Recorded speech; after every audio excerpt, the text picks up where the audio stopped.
Hello friends, आपका स्वागत है हमारे यूट्यूब चैनल स्टडी 26 पे। और आज के वीडियो में हम लोग देखेंगे पर्सनालिटी डेवलपमेंट एंड कम्युनिकेशन के रूप में जिस बच्चों ने इस पेपर को चुना होगा ना, तो उनके लिए ये इंपॉर्टेंट वीडियो होने वाला है। ठीक है, इसको जरूर देखिएगा और इसमें महत्वपूर्ण 3 टॉपिक को हम लोग डिस्कस करेंगे। ठीक है, और यहाँ इसलिए इस टॉपिक को पढ़ना जरूरी है ना, क्योंकि यहाँ से जब देखिएगा ऑब्जेक्टिव आपका जब बनता है तो आप इसको नहीं कर पाते हैं, और जब आप इस चीज़ को समझ के रखिएगा ना, तो यहाँ से ऑब्जेक्टिव आपका जो भी बनेगा उसको कर पाइएगा। और हो सकता है कि आपको शॉर्ट आंसर क्वेश्चन में भी ऐसे प्रश्न देखने को मिल जाएं, लेकिन ऑब्जेक्टिव आपके जरूर बनेंगे, क्योंकि पिछले जो एग्जाम हुए हैं उनमें हमने देखा है कि इससे ऑब्जेक्टिव बना हुआ है। तो इस बिहाफ पे हम इतना जरूर कह सकते हैं कि आपके एग्जाम में भी हो सकता है यहाँ से ऑब्जेक्टिव बने। तो चलिए बिना विलंब के चीज़ों को शुरू करेंगे। नए होंगे तो चैनल को सब्सक्राइब कर लीजिएगा, लाइक कीजिएगा, वीडियो को शेयर जरूर कीजिएगा। तो देखिए, पहली बात ये समझिए कि आपका जो ये है टॉपिक, ये किस यूनिट का है, तो यूनिट 3 का है। ठीक है, पर्सनालिटी डेवलपमेंट एंड कम्युनिकेशन में जो यूनिट 3 है उसी के टॉपिक को हम लोग लिए हैं। तो पहला टॉपिक है बॉडी लैंग्वेज क्या होता है, यानी इसी को हिंदी में बोलते हैं शारीरिक भाषा या मुद्रा। तो शारीरिक भाषा आखिर होता क्या है, तो देखिए इसको इस तरह समझिएगा। जनरली आप आंख बंद कीजिए और हमारी बात को सुन लीजिए खाली। आप देखते होंगे आपके घर से कोई बाहर जाते हैं, यानी मान लीजिए आपके पिताजी घर से बाहर जाते हैं, तो आपके घर में कोई छोटा बच्चा होगा या आप भी होंगे, तो टाटा करके हाथ हिलाते हैं। तो जो हाथ हिलाते हैं तो उसमें आप बोलते कुछ नहीं है, बस हाथ हिला देते हैं टाटा का।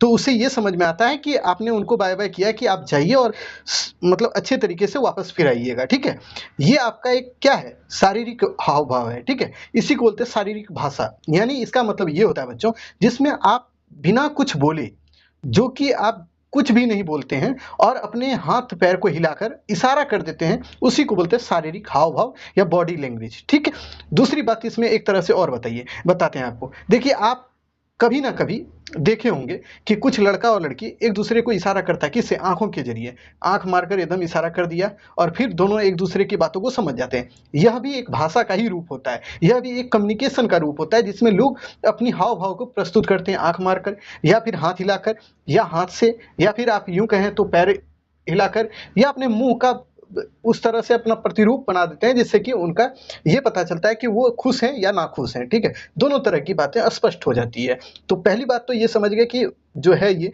शारीरिक भाषा, यानी इसको बोलते हैं शारीरिक, इसको बॉडी लैंग्वेज जो बोलते हैं, इसको आप समझ गए होंगे। ठीक, जो मेन चीज था समझाने का वो समझा दिए। अब देखिए चीजों को लिखना कैसे है उसको बता देते हैं, और यहाँ से ऑब्जेक्टिव बनेगा। इसलिए जहां पे बोल देंगे VBI, उसको एकदम याद कर लीजिएगा, उसको दिमाग में रख लीजिएगा। याद करने वाला कुछ चीजें नहीं है, ये सब समझने वाला चीजें समझा दी हैं आपको। ठीक है, देखिए शारीरिक भाषा अशाब्दिक संचार का एक पार्ट है। यानी आपसे पहली ही बात बोले कि बॉडी लैंग्वेज जो है ये किस प्रकार के संचार का पार्ट है, तो ये जो है नॉन वर्बल कम्युनिकेशन जो आपको पढ़ाए थे, एक बताए थे verbal communication, non verbal communication. तो नॉन वर्बल कम्युनिकेशन जो होता है, जिसमें आप कुछ नहीं बोलते हैं बल्कि चुपचाप रहते हैं, उसी का ये पार्ट है। ठीक है, यानी आप शरीर का यूज कर सकते हैं, कुछ भी कर सकते हैं, लेकिन बोलिएगा मत। तो इसी को बोलते हैं नॉन वर्बल कम्युनिकेशन। ठीक है, तो इसको भी ध्यान में रखिएगा, इसी का ये पार्ट है।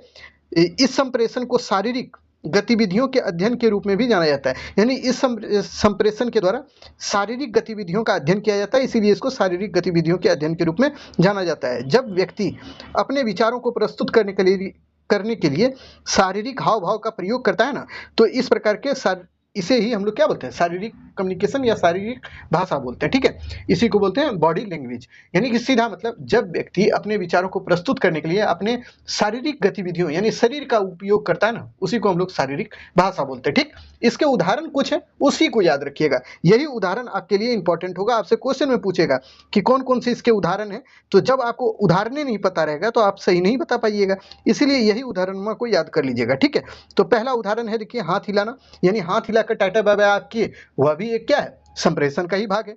हाथों से संकेत करना, वही आपने किसी को हाथ से ना हाँ भी, जैसे आप बोलते हैं ना, कोई बोलता है ना कि चलोगे हमारे साथ मार्केट, तो आप हाथ हिला के बोलते हैं नहीं नहीं हम नहीं जाएंगे, तो वह भी हो गया। ठीक है, उसके बाद देखिए मुंह हिलाना, यानी मान लीजिए आपको कोई बोला कि चलोगे मार्केट, तो आप मुंह हिला के इशारा कर दिए, यानी गर्दन को हिला दिए, तो वह भी हो गया ना कि नहीं आप बोल दिए। ठीक है, उसके बाद देखिए इधर उधर चलना, यानी इधर उधर चलते हैं। अगर कोई आपको कुछ बोल रहा है, आपका मित्र आपसे कुछ बात कर रहा है और आप उसकी बातों को सुन नहीं रहे हैं, इधर उधर घूम रहे हैं, टहल रहे हैं, तो यह भी एक संप्रेषण का माध्यम है। मतलब कि आपने अपने मित्र के बातों पर ध्यान ही नहीं दिया, वो कुछ बोलना चाह रहा है लेकिन आप सुनना ही नहीं चाह रहे हैं। ठीक है, उसके बाद देखिए स्पर्श करना, यानी किसी भी मित्र को आपने छुआ, यानी मान लीजिए आपको अपने मित्र को कुछ कहना है और आपने उसको छू के स्पर्श करके मतलब कुछ बोला, तो इसको ही स्पर्श यानी टच करके। ठीक है, उसके बाद देखिए नेत्र संपर्क, जिसको आई कांटेक्ट बोलते हैं, यानी कि कोई व्यक्ति मान लीजिए आपसे देखिए कोई बच्चा इतना ढीठ होता है ना कि आप अगर उससे कुछ पूछिएगा ना तो वह भी उल्टा के आपसे पूछेगा। आप बोलिएगा तुम्हारा नाम क्या है? तो वो बोलेगा तुम्हारा नाम क्या है? और वो एकदम आँख से आँख एकदम मिला के बात करेगा। वो मतलब वो डरा ही नहीं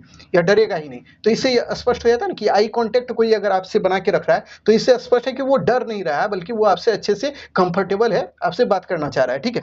तो यही होता है बॉडी लैंग्वेज के कुछ इंपॉर्टेंट उदाहरण। इसको याद रखिएगा, ठीक? इसको ध्यान में रख लीजिएगा। इतना चीज़ आपको ध्यान में रखना है। हाथ हिलाना हो गया, हाथों का संकेत है, मुंह हिलाना, स्पर्श करना, नेत्र संपर्क, इस तरह का ऑप्शन आपको दे देगा और बोलेगा यह किस प्रकार के संप्रेषण का उदाहरण है। बोलेगा कि आई कांटेक्ट ये किस प्रकार के संप्रेषण का उदाहरण है, तो आप फंस जाइएगा। बोलेगा ये तो हमको पढ़े भी नहीं किया, तो आप बोलिएगा भाई देखिए ये अशाब्दिक संप्रेषण का भाग है, ठीक है? यानी नॉन वर्बल कम्युनिकेशन का ये पार्ट है, ठीक? इसी तरह से आपको ध्यान में रखना है इस कम्युनिकेशन को। अब आ जाइए अगला जो टॉपिक है आपके लिए वो है फीडबैक। फीडबैक इसलिए पढ़ा रहे हैं ना, जब आपको कम्युनिकेशन का प्रोसेस बताए थे वहां फीडबैक की चर्चा किए थे, बट फीडबैक का क्वेश्चन भर भर के पूछ रहा है, इसीलिए हमको लगा कि फीडबैक को एक बार स्पेशल फिर से अच्छे से करा दें। वहां पे आपको फीडबैक बता दिए थे, लेकिन यहाँ पे अभी हम आपको बताएंगे कि फीडबैक आखिर होता क्या है। तो देखिए पहली बात, यहाँ कम्युनिकेशन के प्रोसेस को फिर से शुरू कर देते हैं। यहाँ देखिए मान लीजिए आपने किसी को मैसेज भेजा, ये सेंडर हो गए आप। उसके बाद ये आपका मैसेज है, मैसेज को किसी चैनल के माध्यम से भेजा, यानी कि माध्यम के माध्यम से, यानी कोई माध्यम होगा जिससे आप मैसेज भेजिएगा, जैसे व्हाट्सएप, फेसबुक, कोई भी माध्यम से।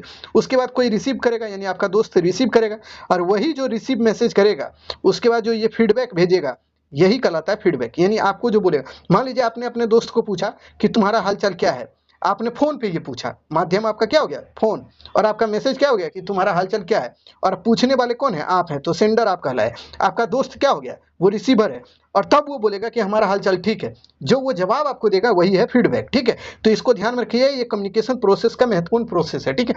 अब उसको देखिए, संदेश को प्रभावी संप्रेषण केवल तभी माना जाता है जब प्रेषक और प्राप्तकर्ता यानी रिसीवर और सेंडर दोनों ही संदेश को समान अर्थ देते हैं। यानी कि संदेश जो होता है, यानी कि एक तरह से कम्युनिकेशन तभी प्रभावी माना जाता है ना, जब आपने अपने मित्र को कुछ पूछा और आपके मित्र ने उसका जवाब दिया, तभी वो कम्युनिकेशन पूरा होता है, अन्यथा वो अधूरा माना जाएगा, ठीक है? तो इस बात को ध्यान में रखिएगा। इसी तरह संप्रेषण एक चक्रीय प्रक्रिया, यानी कि जो अभी आपको प्रोसेस दिखा है ना, सेंडर, रिसीवर, ये सब, तो उसी तरह का ये एक प्रक्रिया है जिसमें प्रतिपुष्टि हमें, यानी कि फीडबैक हमें संप्रेषण प्रक्रिया में सही एवं गलत के मूल्यांकन करने का अवसर प्रदान करता है। यानी सही मतलब ये है इसका कि मान लीजिए आपने फीडबैक के माध्यम से, मतलब कोई दोस्त को आपने पूछा कि तुमने खाना खाया, उसने आपको जवाब दिया कि हाँ हमने खाना खाया, तो इससे क्या हुआ, आपको ये पता चला कि हाँ उसने हमारे चीज़ों को समझा, यानी हमारी बातों को समझा और उसने अपना उत्तर दिया।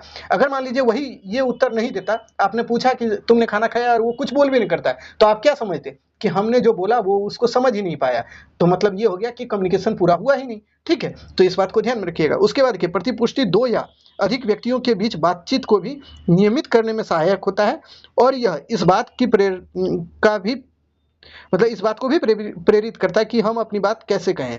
यानी देखिए, प्रतिपुष्टि सीधा समझा देते हैं, ये कम्युनिकेशन का अंतिम प्रोसेस होता है। इसके माध्यम से दो व्यक्ति अपनी बातों को आगे बढ़ा सकते हैं। मान लीजिए आपने किसी मित्र को बोला कि तुम्हारे पास कलम है, और उसने आपको जवाब ही नहीं दिया, तो आप क्या फिर उससे बात कर पाइएगा? नहीं कर पाइएगा, वो बात वहीं खत्म हो जाएगा। लेकिन वही आपको बोले कि हाँ हमारे पास कलम है, तब आप बोलिएगा एक कलम दे दो ना हमको भी, हम भी लिखेंगे, तो वो आपको कलम देगा। उसके बाद हो सकता है एवज में आपसे बोले कि भाई तुम जाने के टाइम में हमको कलम मेरा दे देना।